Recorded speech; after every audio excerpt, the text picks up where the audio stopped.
We're talking this week about how to steward your grace, and we looked yesterday at the parable of the talents. I'm going to refer to that today. What's important to realize is how we judge God matters. What we heard in that parable is that there were 3 servants, and one of those servants appeared to judge God in a very intense way. He used words like God is demanding, God is harsh, God is even violent.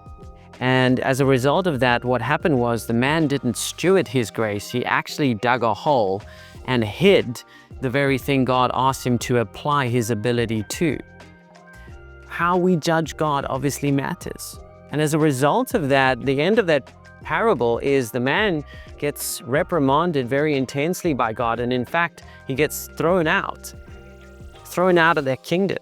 That's an intense consequence to not using his ability. But the truth is, that's not really God's character. That's how the man judged God. And God was just rewarding the man according to how he judged God. You know, Jesus said this in Matthew 7:2. He says, "For with the judgment you pronounce, you will be judged. And with the measure you use, it will be measured to you." In other words, God just simply used the measure that this man had used on him. And then the result was this man was unfortunately cast out. Now, I don't say that to scare you. I say that to highlight to you that it is important you judge God accurately. You measure the things of God appropriately.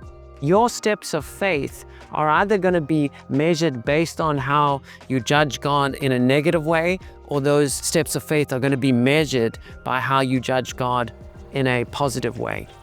What we must understand is our God is a God of reward, our God who loves to reward initiative. And it seems that the first 2 servants in that parable really understood that.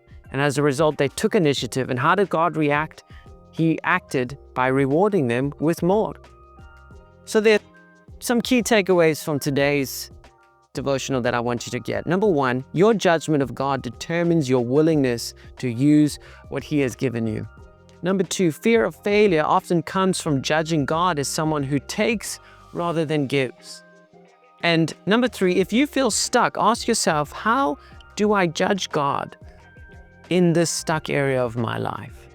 See if you can change that judgment to being more accurate, to reflecting His true nature, His true character, which is a God of love and a God of reward.